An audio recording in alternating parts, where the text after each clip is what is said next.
Good morning, ladies and gentlemen. I'm so glad to see you all joining us this morning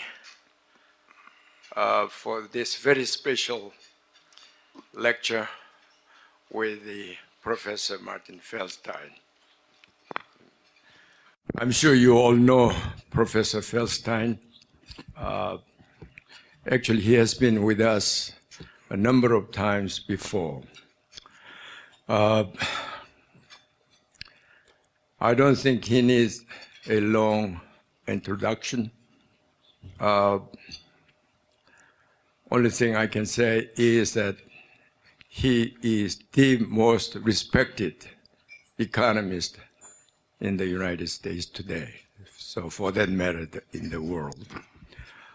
You know, in recent months, the IMF has been releasing its World Economic Outlook, which has been continuously downwardly adjusted. In fact, last April, IMF released the most recent World Economic Outlook, which was again a bit downwardly adjusted from the last one it released, with only a few exceptions, and the U.S. economy is exception. In fact, the U.S. economy was a little bit adjusted upward rather than downward, which is good news to the rest of the world. So I'm sure you are so keenly interested in what's happening in the global economic scene, and particularly in the U.S., which is the most important economy in the world.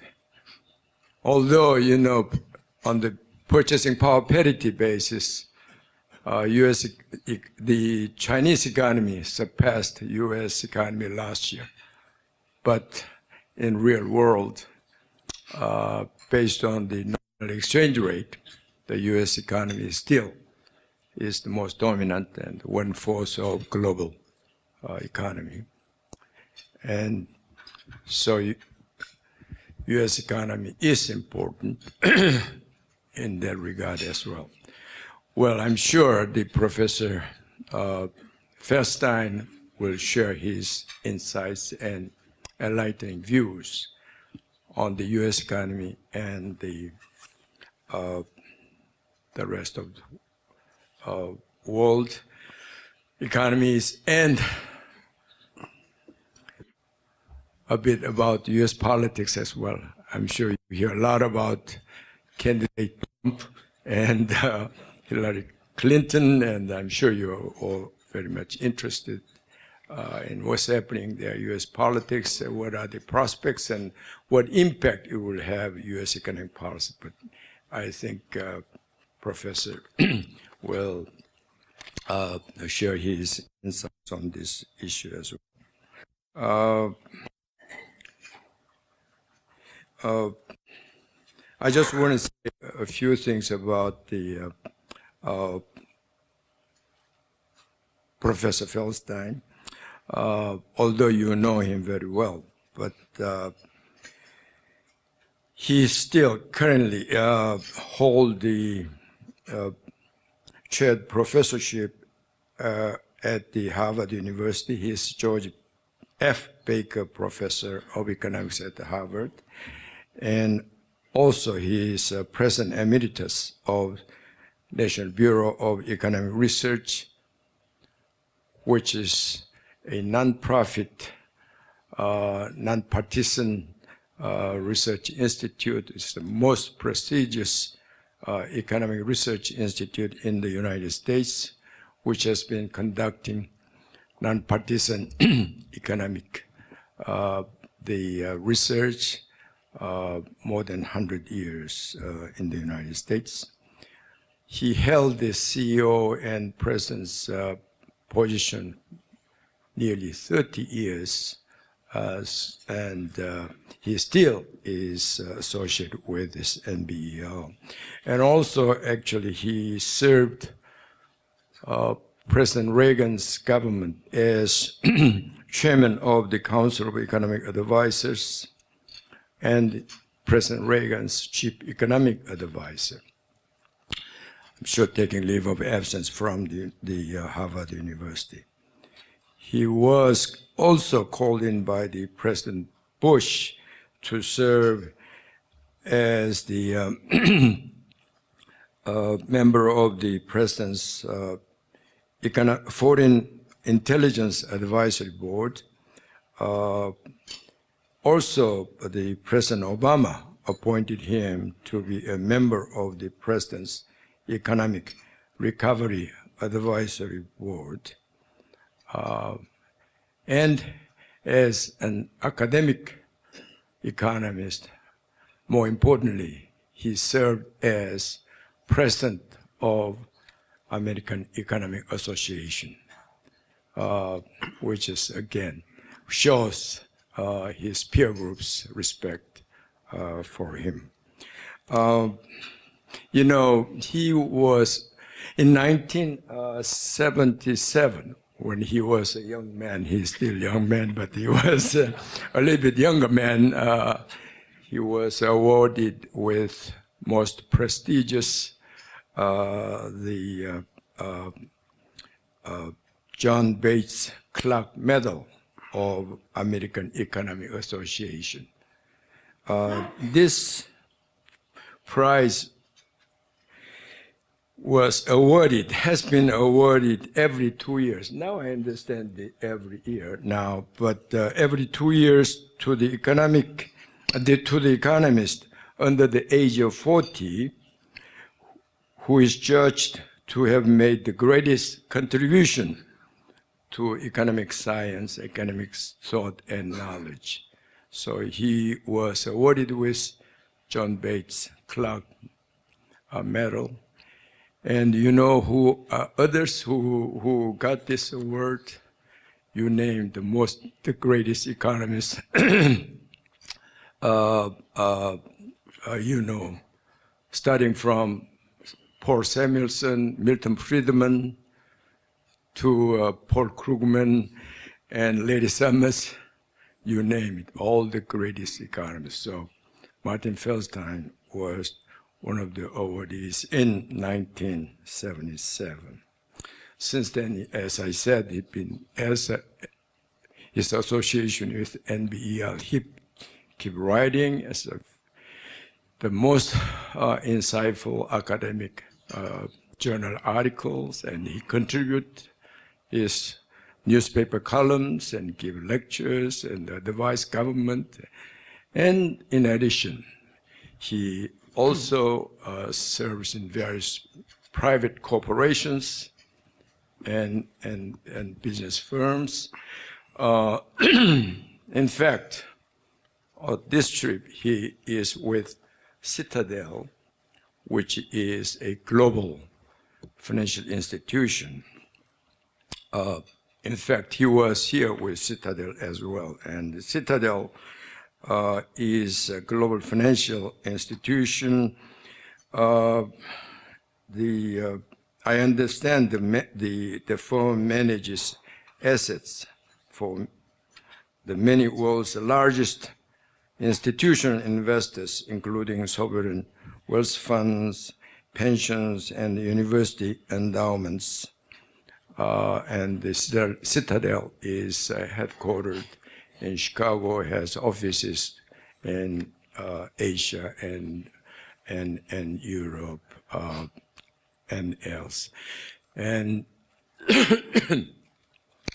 this time he just stopped over in Seoul just one day and meeting with the private groups with the Citadel. So I asked him to share his time. So he just arrived last night, and he started with this today with this lecture, and then he will have a busy all day today, and then he will go to Japan. In any case, I'm so glad to have Professor Feldstein this morning again, and he will enlighten us on the global economy and the U.S. economy. Now, with this, please join me in welcoming Professor Feldstein.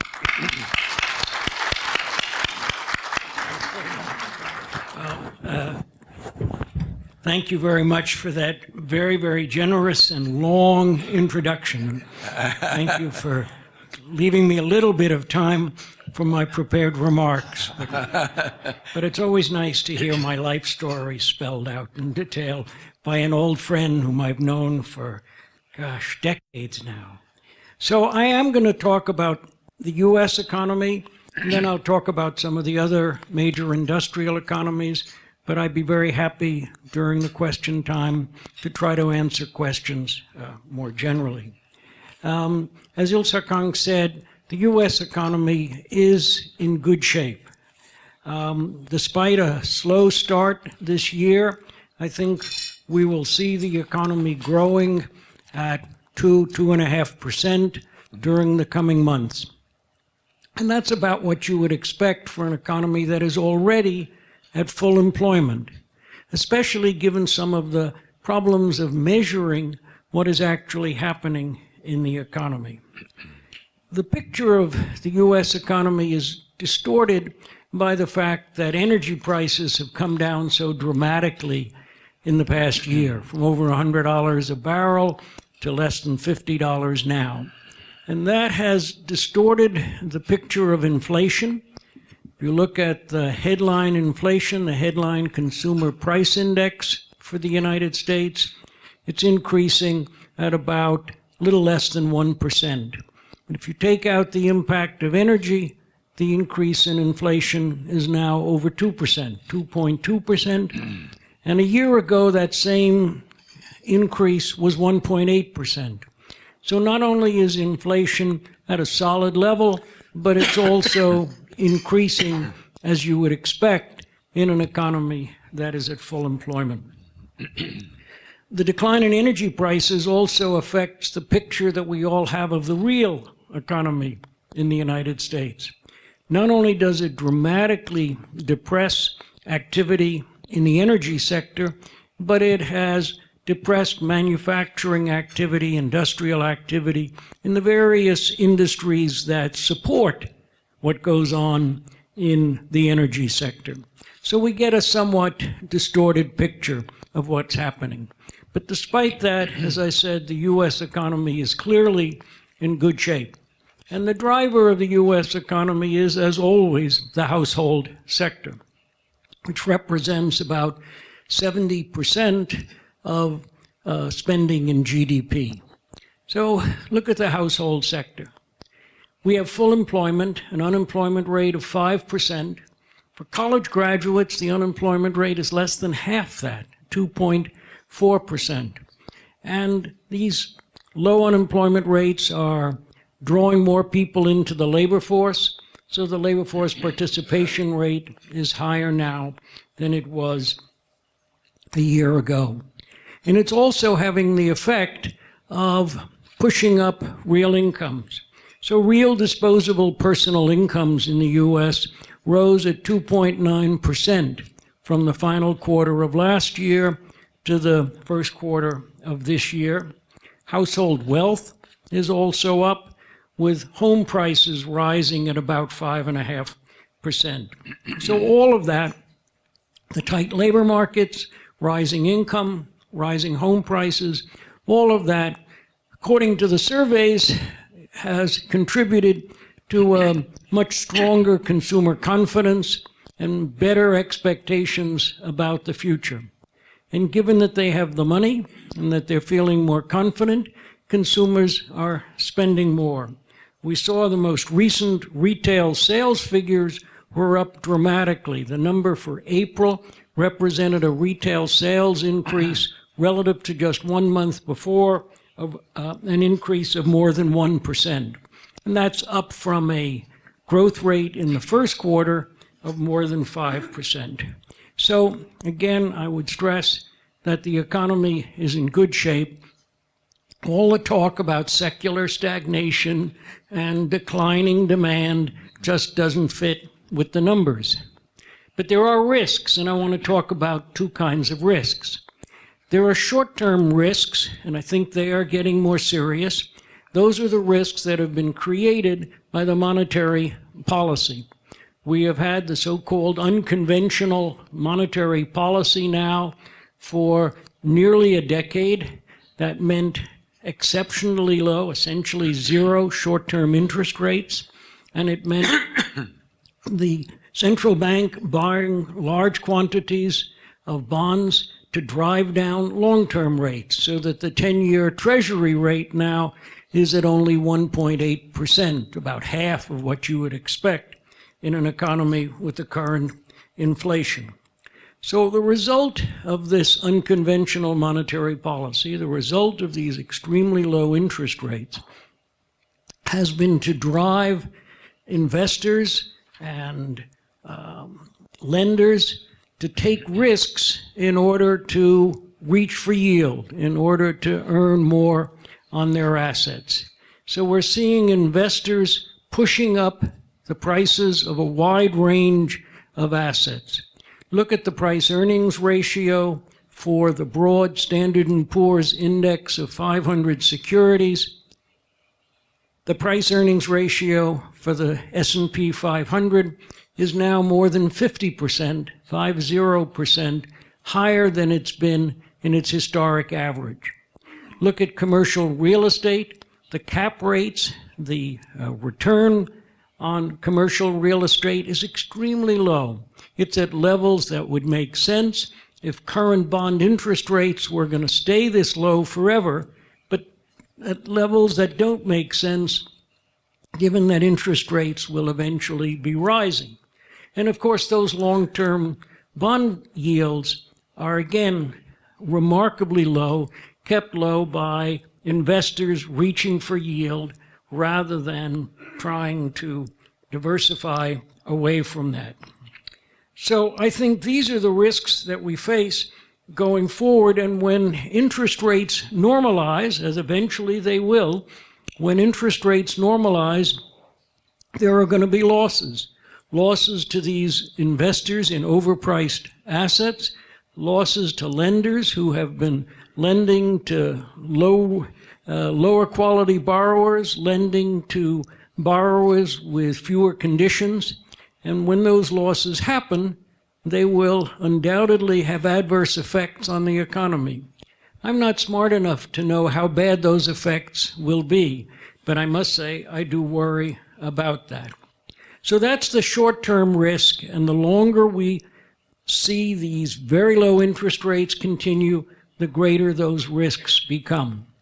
Looking at the longer-term risks, there I think the principal risk in the U.S. economy, as in other industrial economies, is the rising level of fiscal deficits and of the ratio of the national debt, the government debt, to GDP.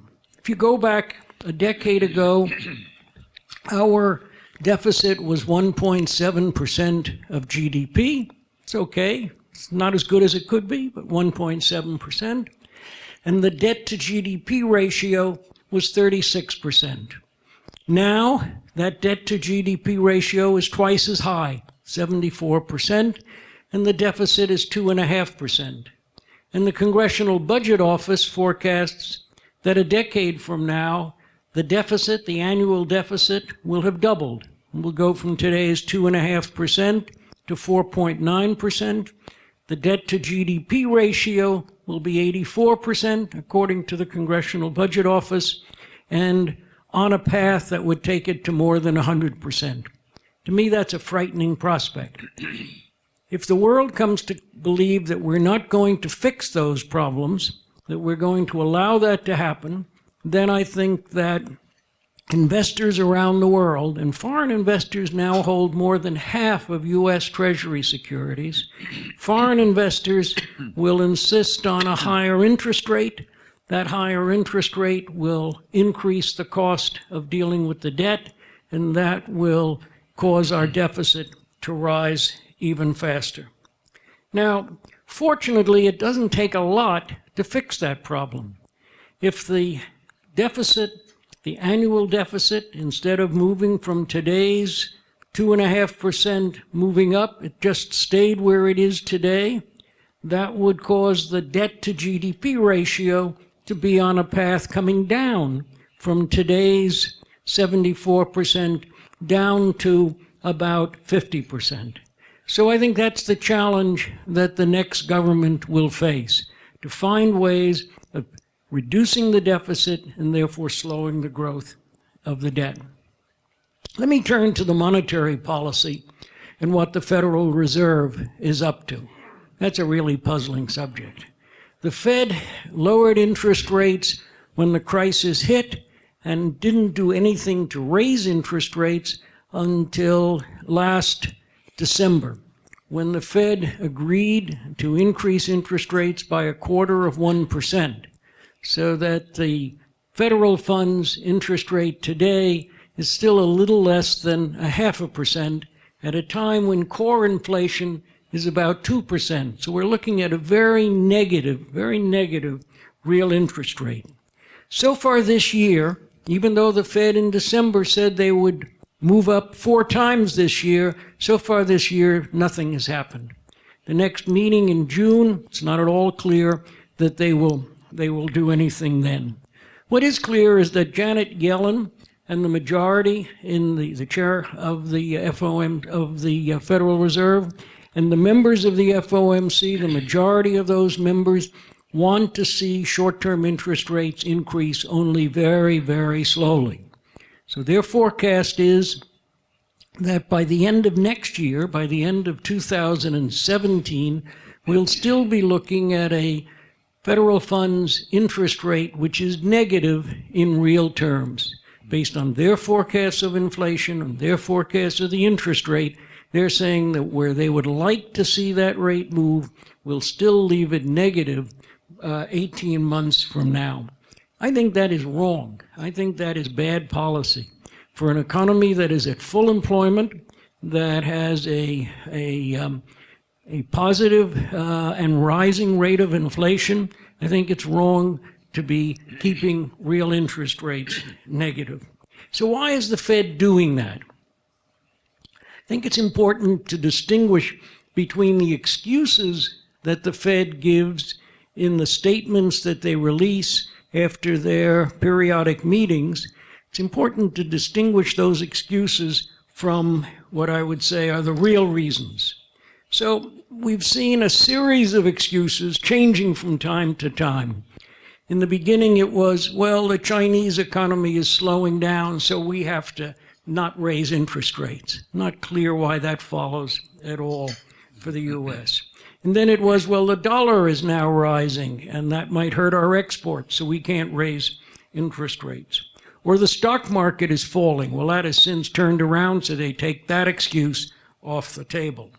Or inflation is up, but maybe it won't stay up.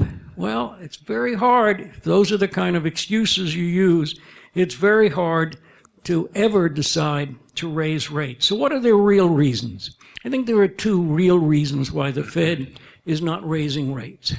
The first, the obvious one, is they want to have a lower rate of unemployment. The Fed's own forecast is that the unemployment rate will come down from 5% now to 4.5% in 2018. 4.5% would be lower than the unemployment rate that the Fed itself says is the lowest sustainable rate of unemployment. Their own estimate of the long-term level for the unemployment rate is 4.8%. So they want to push that unemployment rate down beyond that in order to scoop up some more employment, in order to draw some more people into the labor force. But there's a second reason that they don't talk about, and that's this. The Fed is worried about what will happen if the economy turns down again.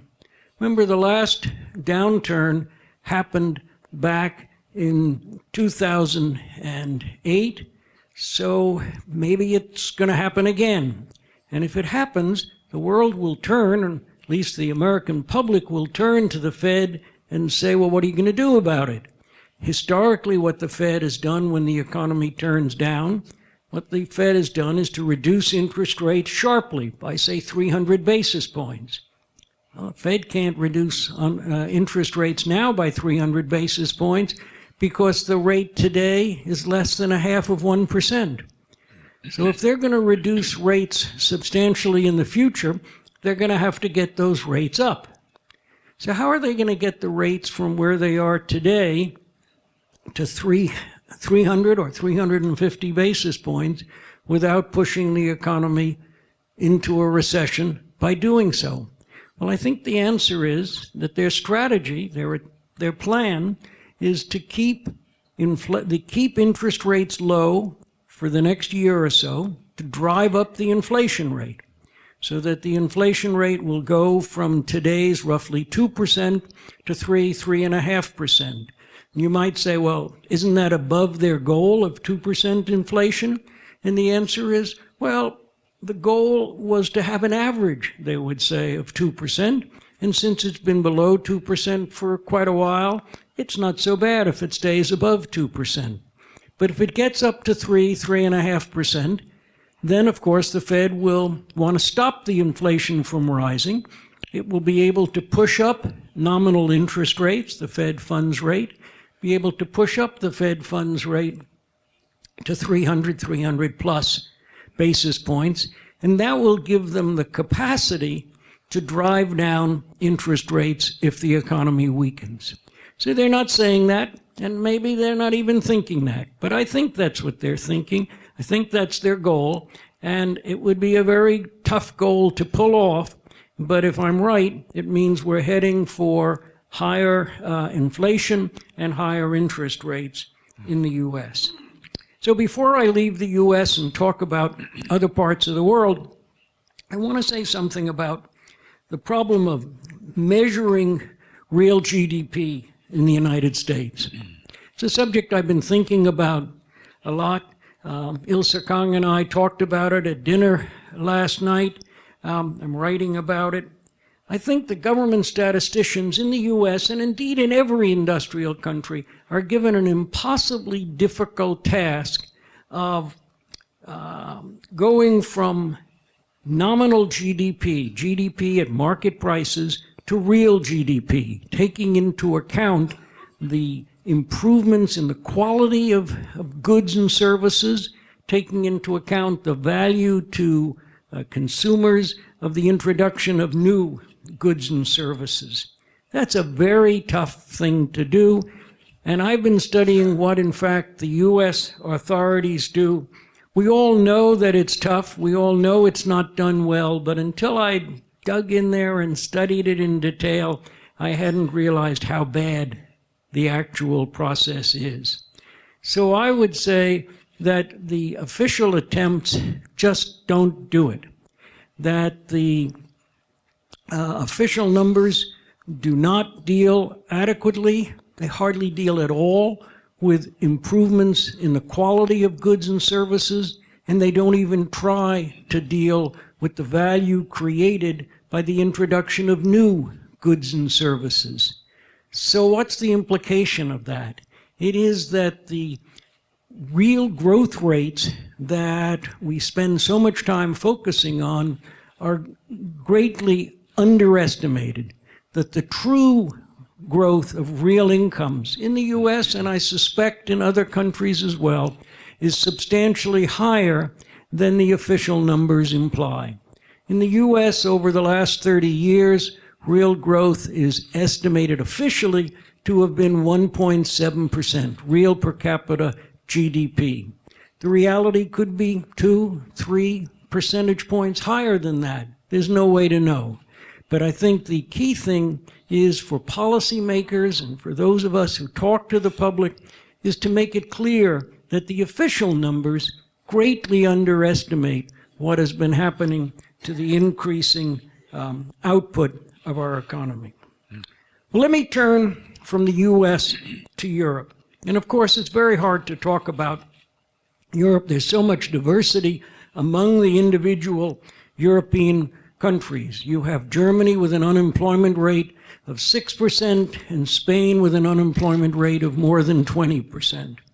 But I think if you look at the Eurozone as a whole, what we see is a region with very weak economic activity and poor prospects for the future. The unemployment rate is stuck at more than 10%. The inflation rate is about 0.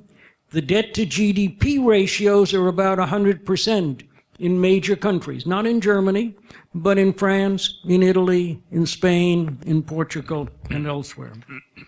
And the economic problems are compounded by two political developments. The first is the refugee crisis. 1 million refugees coming to Germany last year, more coming now, and a conflict within the Eurozone about, and within the EU more generally, about who will take those incoming refugees and what will be done about border permissions to cross borders, the Schengen arrangements. The other political risk that we see in Europe is the risk of a breakup of the European Union. I've been following what's been happening ever since the creation of the European Union, and I've not seen as much nervousness in Europe as there is today about the possibility that it might just fall apart.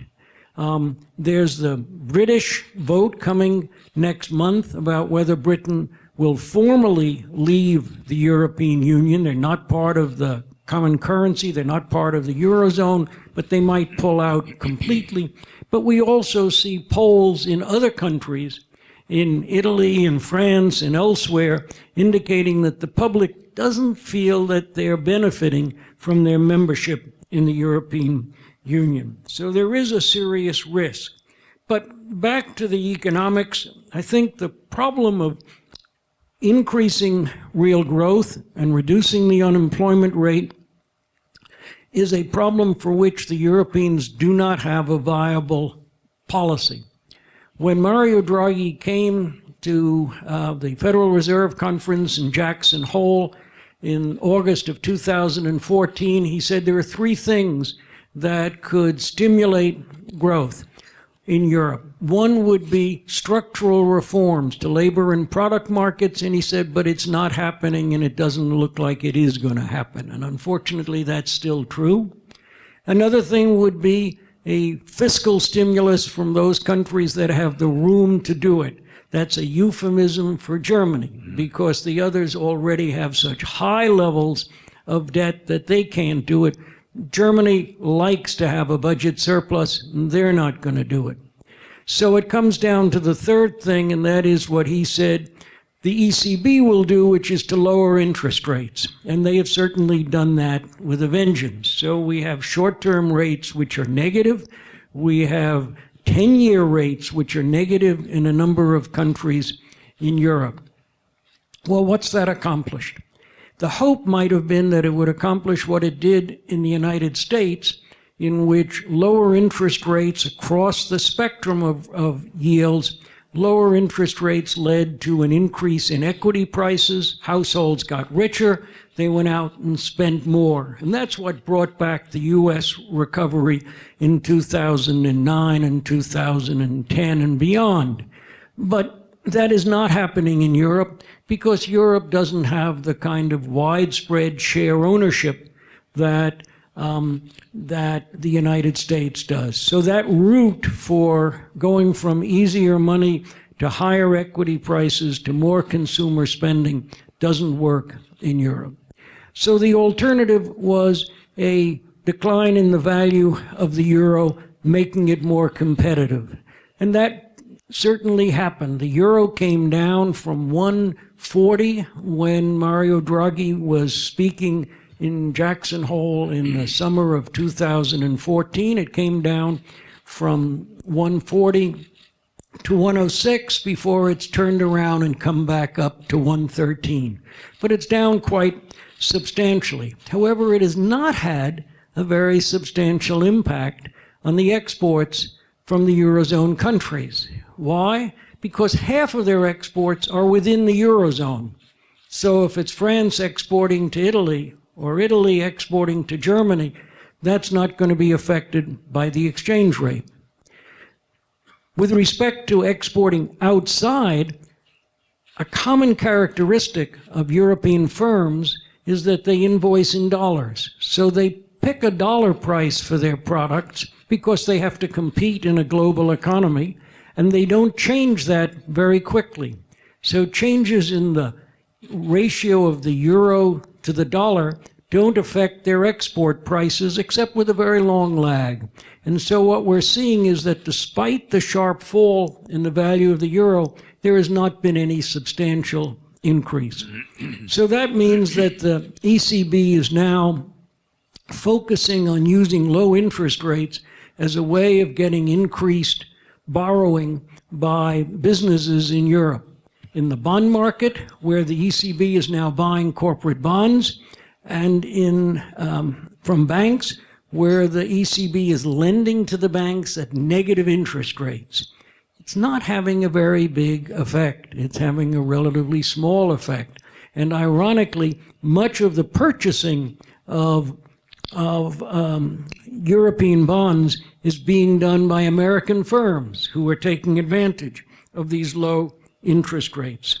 So I think, unfortunately, the situation is a very serious one in which Europe is stuck with a high unemployment rate, a low growth rate, a low inflation rate, and doesn't really have a policy, a strategy for moving it forward.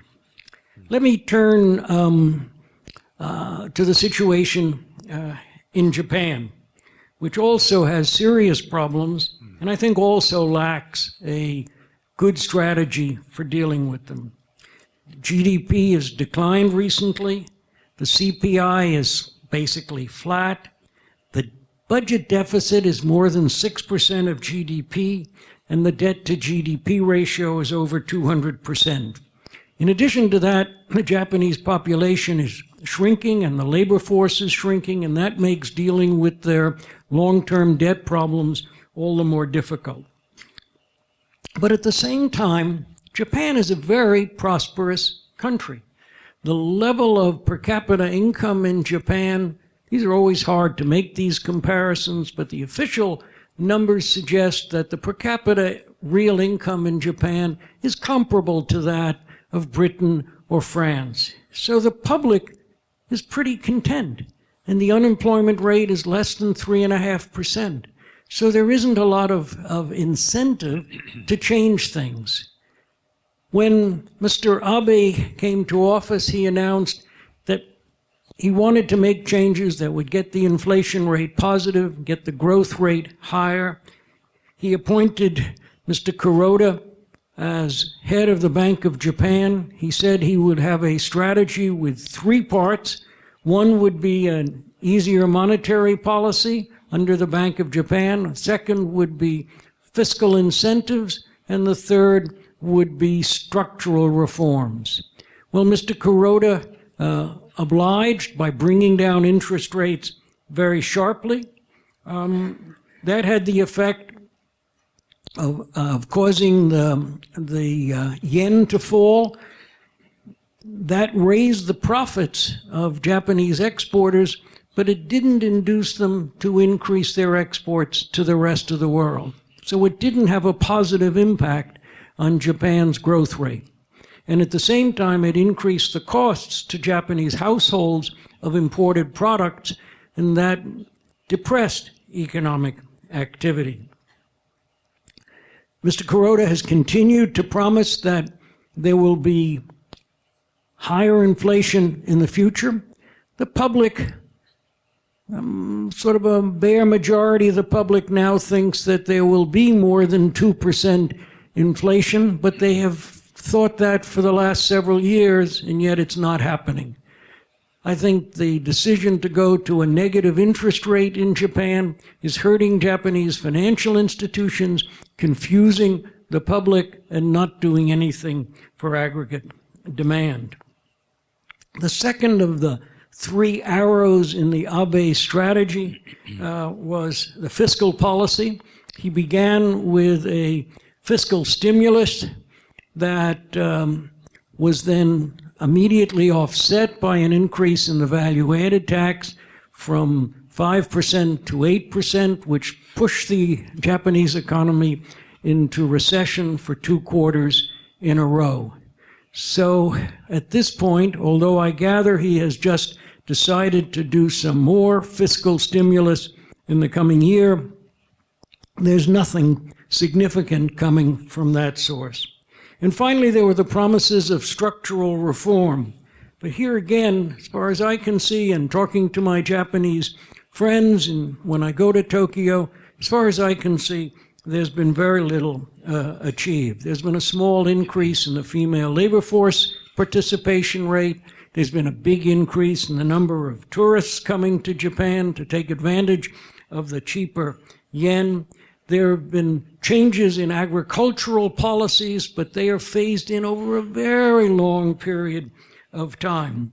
What Japan needs is an increase in immigration to boost its population, but there is a very strong aversion to increasing immigration. People are content with a high standard of living, with a homogeneous population, and they don't want to change things. So I think looking forward, the big problem that Japan has is its enormous fiscal deficit. That's the one thing that can't continue forever. With a deficit of more than 6% of GDP, there was a plan to raise the value-added tax from 8% to 10% in April of 2017, but what I've just seen in the news from Tokyo is they've decided to postpone that. So maybe it'll happen in 18 and maybe it'll happen in 19. But in the meantime, the deficit will stay very large and the debt to GDP ratio will continue to grow very rapidly. So in summary, it's an economy that is very prosperous, but that has a potential time bomb of growing deficits and debt for which they do not have a strategy. You've been very generous in giving me a lot of time to talk, and if I believe the schedule, I still have a few minutes. Is that right? Sure, okay. yes. Well, there are still a few countries left to talk about. So let me say a little bit about China and a little bit about India. I've been in both of those in the last months. When I was in China about a month ago and talked to key economic officials, I came away with a sense that they really have shifted their strategy. There really is a consensus that one of the things that they want to do is to move to what they call supply-side reforms. And they say to me, well, Mr. Feldstein, you were with President Reagan. Those were great supply-side reforms. Tell us about it. Well, it has nothing to do with supply-side reforms in China. In the United States, it meant bringing down tax rates, providing incentives for individuals and for businesses, and that was very successful. But in China, supply-side reforms means reducing the excess capacity in state-owned enterprises, particularly in heavy industry. And the government has made a decision to start down that path. They recognize and have said publicly that millions of people will be laid off in the process. They've put money in the budget to deal with it. So I think they're testing the market. They're testing the politics and they're testing the economics to see whether they can do that on a much larger scale. Because even though laying off 4 or 5 million people, which are the numbers they talk about, sound large, that's small relative to the amount of excess capacity that exists in China. And there's clearly a tension between those who want to emphasize that and those who favor easing monetary and fiscal policies to stimulate the economy. I think we will see both of those happening, but I think that there will be a definite emphasis on bringing down excess capacity. The Chinese officials are also worried about the growth of bank debt and non-performing loans. Fortunately, in my judgment, that situation is very different from what happened in the Asian financial crisis, with a lot of external debt, and what has happened in the United States, where the debt was mostly internal but was private debt. So in China, these are the debts of state-owned enterprises and of local governments to state-owned banks.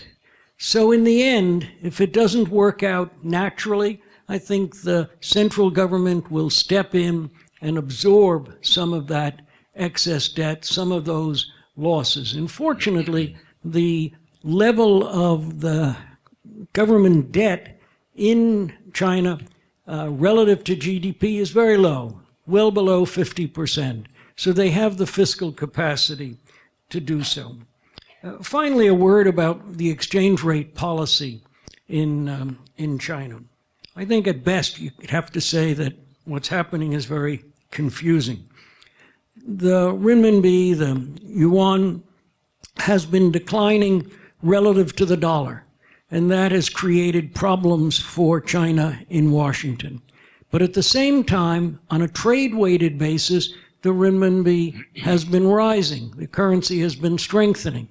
And so the Chinese have said that they're going to manage the currency relative to a basket of currencies. And that would mean giving them scope to reduce the value of the renminbi relative to a whole basket of currencies to become more competitive than they are today. But they don't want to say that publicly. So they talk just about the exchange rate between the renminbi and the dollar, because there's a fear that if they start talking about targeting the basket of currencies, that will be interpreted by the public as a plan to reduce the value of the renminbi, and that will lead to increased capital flight. So they're caught trying to do one thing while talking about it in a different way. But if I had to bet on what's going to happen over the next year or two, I think there will be a small but gradual decline in the value of the renminbi. Finally, let me say a few words about India. India is doing very well. India is growing at about 7.5%. And I pressed my Indian friends and my people I know inside the government in India, are those numbers real? Should we believe those? And they say yes. So if they say it, I have to believe it. So 7.5% real growth in India. So at the macro level, I would say India is managing itself quite well. The inflation rate has come down to about 5%. The current account deficit is only about 1%. But what really matters for the long run in India is the structural policies. And there, unfortunately, they have not been doing very well. Mr. Modi, the head of the Indian government, has emphasized three kinds of policies. The first is a national goods and services tax, a kind of national value-added tax to replace the individual state-by-state taxes. That would be an important thing that would help their economy. So far, they haven't been able to get it through the parliament because of the capability of the Congress party to block in the upper house. But they're just having an election now. We'll get the results later this week. And the optimists say that the Congress party will lose its blocking capability. And even though the BJP, Mr. Modi's party, will not have a majority in the upper house, they will have the ability to get legislation through. So that would be a big positive and worth watching. The other two reforms, less optimistic. Modi has talked about correctly the need for labor market reforms. If they're going to have a serious manufacturing economy, they're going to have reforms in the labor markets. He has not been able to get the parliament to accept those reforms, even in his own party. And so he has said, we're going to leave that to the individual states. The states will, if they want to attract business, will have to have more favorable labor market reforms, and that will then, through a competitive process among the states, lead to a gradual improvement in labor market policies. Well, I hope that works, but so far it hasn't worked. So far there's been one state that has done something, but only for very small businesses. And finally, there's land acquisition policy. It's an enormous barrier to any businesses that want to expand or that want to move. And again, it is held up at the level of the individual states. It's a very federal system in India. And again, Mr. Modi has said, I have to leave that to the individual states. When he was the chief minister of the state of Gujarat, he made important changes that attracted businesses to Gujarat. And he said, why don't the other chief ministers follow what we did? Well, that would be a good idea, but it hasn't happened yet. And on top of those things, I worry very much about primary education in India, which is really something of a disaster. So there's India doing very, very well, higher real growth rate than any other large economy in the world. And yet, despite the increases in real incomes, the possibilities for doing much better are there if they can deal with these structural problems. Well, I think I've talked long enough, and so I would now look forward to questions from all of you. Thank you for your attention. Thank you very much. Thank you very much. Sit down, okay? Well, we can keep you all day, you know. Thank you very much for very, very illuminating and penetrating overview of global economic terrain and major economies of the world today. Since our time is limited, at this point, why don't I invite some comments and the questions from the floor, and then we'll have some interactions with Professor Feldstein. Now, are there any? Yes, one hand's there in the back, and then Dr. Kim and the ambassador. Yes. Thank you. My name is Daniel. I'm a newspaper of the Economy Joseon. My question is about if Donald Trump is elected president. Sorry. So many worries about that he would act the Trans-Pacific Partnership, and I'm wondering what if the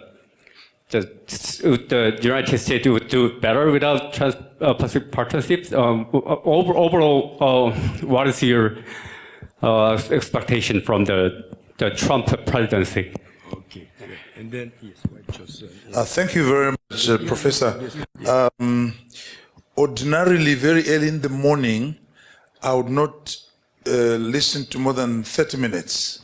But I was very much awake the entire time. I've enjoyed this very much. My question relates to what I've been told, that in the United States, if the economy is good, the Democrats win.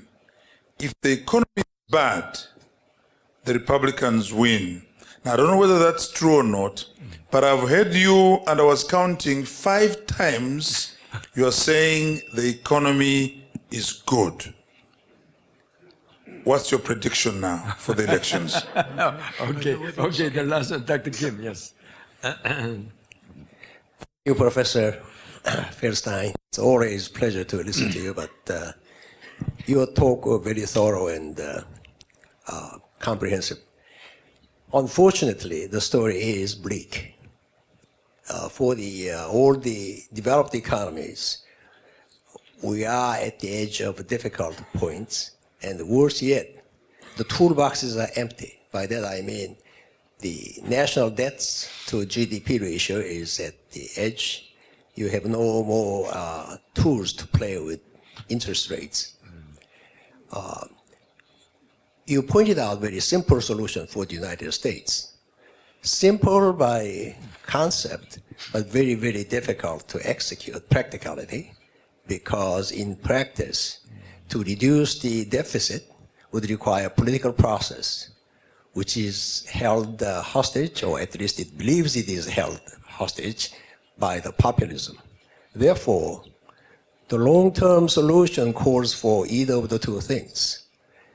The population become as intelligent as at least at the level of your undergraduates, or the political system itself will modify itself so that it will not be held hostage to the populism. How do you see the solutions? Thank you. Okay. So let me start with the first question, which narrowest question, and that is about TPP and how the election affects that. Well, both Hillary Clinton and Donald Trump have spoken against TPP. And I think that's because in the case of Clinton, Sanders, her opponent, sort of pushed her into that position because he was speaking against it, and so she wanted to take that issue off the table. So she said that in its current form, she does not support TPP. My guess is that she becomes president of the United States, and that if she does, there will be some small modifications in TPP necessary to get it through the Congress with her blessing. So I think that's what will happen. We will see some technical, very small technical changes that probably have little or no effect on Korea, and that she will support it, and then there's a pretty good chance that it will actually get enacted. Trump is a total wild card. We don't know what he would do about this. We don't know what he would do about anything else. And so the question is, does he really stand a chance to get elected? Well, we knew months ago that he didn't stand a chance to become the nominee, and now it looks like he is going to be the nominee. And what concerns me is not that he is very popular, because he has support from maybe 30% of the voters, but that she, Mrs. Clinton, is very unpopular in her own party. And so many of the people who supported Sanders, her lefter wing opponent, may decide to support Trump in the general election. That would be a terrible thing, but it shows that Trump has been very clever in not defining himself as left or right. He is a man determined to make America great again. Well, it's hard to be against doing that, and so I think he will sweep up some of the disaffected votes that don't like her. So I think that's where the danger is. And then if he becomes president, in terms of U.S. foreign policy, TPP is one of the less important risks that we face. Let me turn to the ambassador's. Let me turn to the ambassador's question about Republicans versus Democrats, good economy and bad economy. I think that's too simple a picture of how the economy interacts. I think it depends on who's in office as well. But I think this is not an economy-driven election. And what I know and what you all know now about the strength of the U.S. economy is not shared by the American public, is not shared by the journalists. So we continue to hear how incomes have not risen for decades. It's just false. It's false because we measure it badly, and yet it appeals to people to say, it's very hard to know whether your income has improved or not, but the idea that the average American's income that things haven't gotten substantially better in the last decade or 2 decades, with all of the innovations, all of the new products, all of the quality change, that's, in my judgment, nonsense. But I think people are being told by both sides, by both political parties, that things have not gotten better, and I think that has contributed to the uncertainty of this outcome. Now, you were talking about the emerging market countries. No, you were. I thought you said the developed countries. Yes. So I'm sorry. Yes. Well, I have to share your pessimism, because that's what I said about Europe and about Japan, that Britain is in a different case. Canada is in a fine case. The Canadians, I don't think the Canadians are all smarter than Americans, but somehow or other, they managed to have a very small fiscal deficit, a low rate of inflation, a low unemployment rate. They're doing very well, despite the fact that they're an energy-based economy. So what's the prospect in the U.S. of shrinking the deficit in the years ahead? Short answer, I don't know. Paul Ryan, who is the head of the House Republicans, the Speaker of the House of Representatives, has always emphasized the importance of doing that, slowing the growth of entitlements, going after some of the so-called tax expenditures, the tax spending that's built into the tax code. And so could he find some agreements with Hillary Clinton in which some little things that she wants, more daycare, more benefits for single mothers, in exchange for some of these more fundamental long-term changes? Maybe. I wouldn't want to bet a lot on it, but I think that's my greatest hope. Okay, just another round of questions or comments. Okay, Ambassador Her and yes, and okay, yes, lady there. Okay, sorry. Thank you again very much for your comprehensive check of the global economy. I also have three questions mostly related to this Trump. Some people say if Trump becomes the president of the U.S., he'll be the last president of the U.S. Such is the disaster. The first question is that, as you said, Trump is a wild card. But some people say he's very shrewd, so that whatever he says is just a tactics to win the vote. And he may not be as crazy as he may sound. As you mentioned, he intentionally not define himself. So once he comes into office, actual policy might not be as crazy. That's number one. The second comment is that actually the U.S. has a very well-established check and balance system. Congress, mass media, academia, so that even if he tried to do something very wild, actually the system is going to work to check the damage. That's another point of view. The third thing I would like to ask is that whether he becomes a president or not, the real problem here seems to be there's anger and frustration against the elite group or establishment. They cannot do anything about this disappearing middle class, all this divergence of the income. And some of them might be, as you mentioned, it's just a measurement problem which is fanned up by these two political parties. But actually people feel that way, and it's not just the US, it's across the world. So whether he becomes a president or not, what are you going to do about this underlying problem, the frustration and anger against the establishment? That's my question. Those are three very good questions.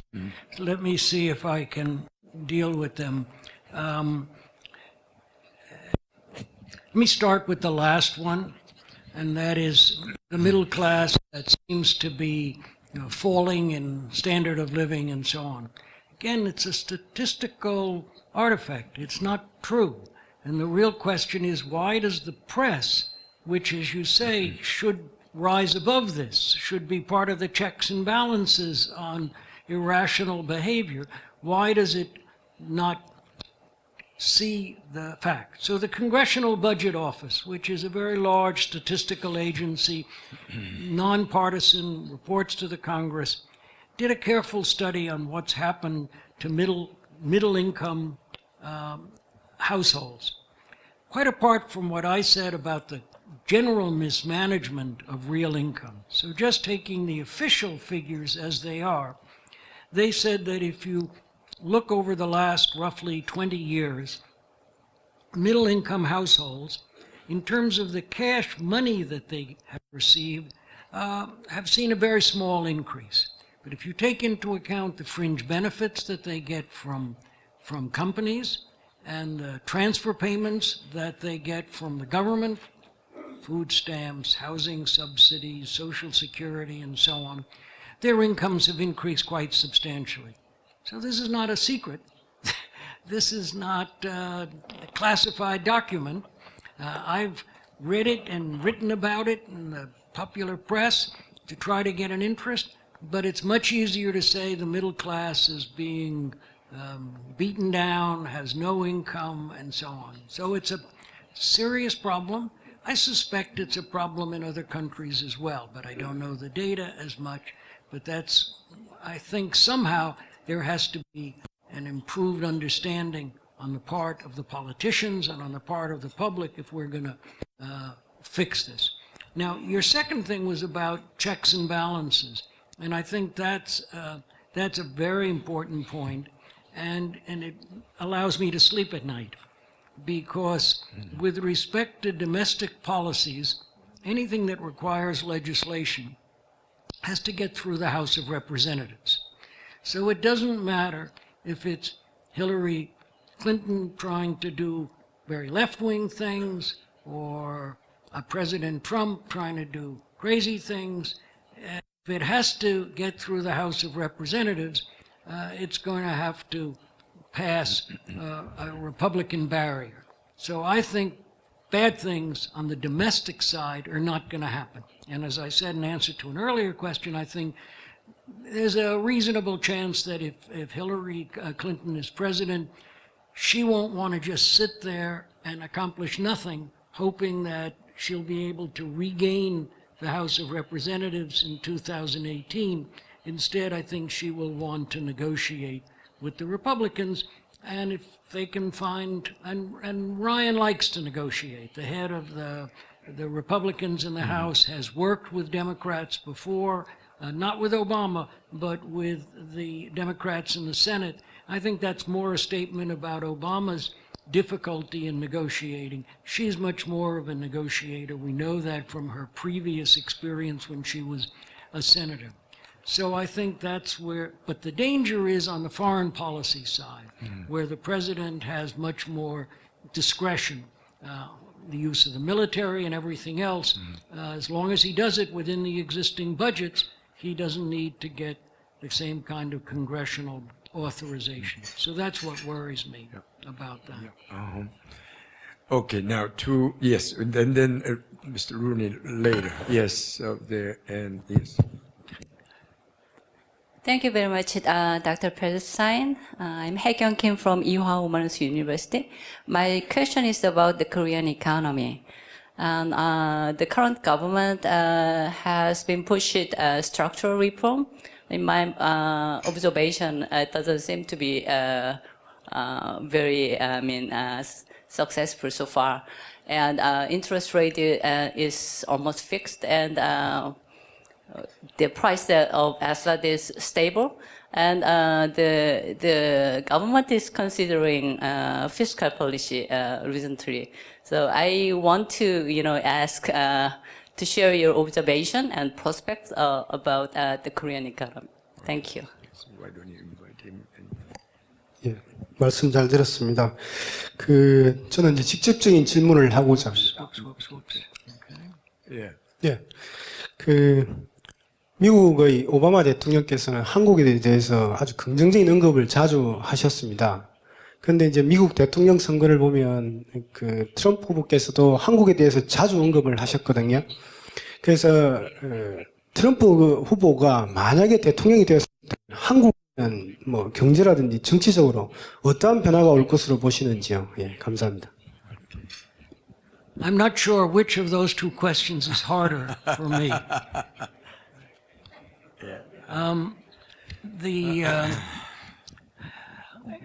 I repeat about Trump that it is impossible to know what he would do. It's impossible to know what he would do about Europe, what he would do about Mexico, what he would do about Korea. So I can't offer you any insight at all. And I wish I knew more about the Korean economy. When I look at the aggregate performance numbers for the Korean economy, they look in comparison to other OECD countries pretty good in terms of fiscal deficits, in terms of inflation, in terms of unemployment. But it's always possible to do better. And historically, Korea has been such a superstar in terms of real growth rates that no doubt better policies could lead to improvements. But I don't follow the Korean economy closely enough to really offer a detailed comment. Okay, the last one, and Mr. Yes. So, Professor Feldstein, it's delightful to see you again in Korea. And you were very careful to avoid addressing the Korean economy, but my two prior questioners have challenged you on that. Let me fill in a couple of blanks for you, because I believe that Korea is currently in an extraordinary situation that's arguably completely different from all of its history would suggest. On the one hand, the Korean economy, perhaps for the first time in the last 40 or 50 years, is growing at a slower rate than the global economy. That, to me, for Korea, not just its national pride, but its economic prowess, is a crisis. At the same time, ironically, Korea has suddenly become the country with too much money. Korea is facing the prospect of having domestic pension funds in particular accumulate vast amounts of assets, over $3 trillion equivalent, over the next 25 years. Of course, it'll be one of these curves, but the point is that during this next several decades, Korea will have so much domestic savings accumulated through the pension system, just as a matter of course, that if that money were to stay at home, it would destroy the asset values of everything in the country. In other words, Korea's money needs to go and work in other people's countries, which is a complete paradigm shift for Korea over the last 50 years, when it was the poor country that needed everybody else's capital. You're here for Citadel. Hopefully you will be part of that solution together with your colleagues from Citadel. But Korea needs to face that paradigm shift. Korea needs to understand that that's a huge shift, and it needs to unlock the capital markets and the currency so that money can flow out of Korea, go to other places, be productively used, and come back with a profit, generate income for those pensioners, of whom I will be one. And I think, whilst you may not have answers, and I may not have asked a question yet, those are two thoughts I'd like you to take away with you. The country that used to grow at 8% per annum for 40 years, right, is now slipping below the global rate of growth. And Korea is a country with essentially only one natural resource. Everything else we have to import. That natural resource is its human capital. The people in this room and all their brothers and sisters throughout the country who are very, very talented, but haven't actually been prepared for the world of the future and need to be reworked, revitalized, educationally and skills and so forth. Whilst at the same time, those same people are generating this excess of financial capital that, if we're not careful, will destroy values here. Could you perhaps comment on the latter one of those, the danger of Korea not addressing the need to deploy its domestic capital overseas? The National Pension Fund, for example, again to give you some data, is starting to become the largest shareholder in many of the companies listed on the KOSPI. Let me start with the first of your observations about Korea now having a growth rate which is less than the global average. Of course, the global average reflects a large country with low incomes, so it reflects what's happening in India with a 7.5% growth rate, or China with a roughly 6% growth rate. So Korea has, having had a great performance for decades, now has a much higher level of income. So I wouldn't expect it to be able to grow in the same catch-up way that these other very large, very poor countries are doing. So I don't think that should be a worrying thing, even though emotionally, psychologically, it may be to a country that was accustomed to being right up there at the very top of the league tables. I think what you say about diversifying the national savings is a very important point. Other countries have done that very explicitly. If you look at the Scandinavian countries, they have pension funds which are explicitly internationalized, rules that say they must invest abroad. And I think just as for any individual, it'd be more prudent to diversify a portfolio away. There tends to be the keep money close to home bias, but I think diversification would be to Korea's advantage. So let's hope that happens. Okay, we can keep Professor Feldstein all day here, but he has a busy schedule, and he was generous enough to share his insights with us this morning, and he covered very the wide range of issues and countries. So we'll end this morning lecture here, and next time again, I'm sure, whenever he comes near to this region, I'll always bring him back to Seoul, and maybe within this year or next year for sure, he'll be back with us to share his insights again. Well, please join me in thanking him for sharing his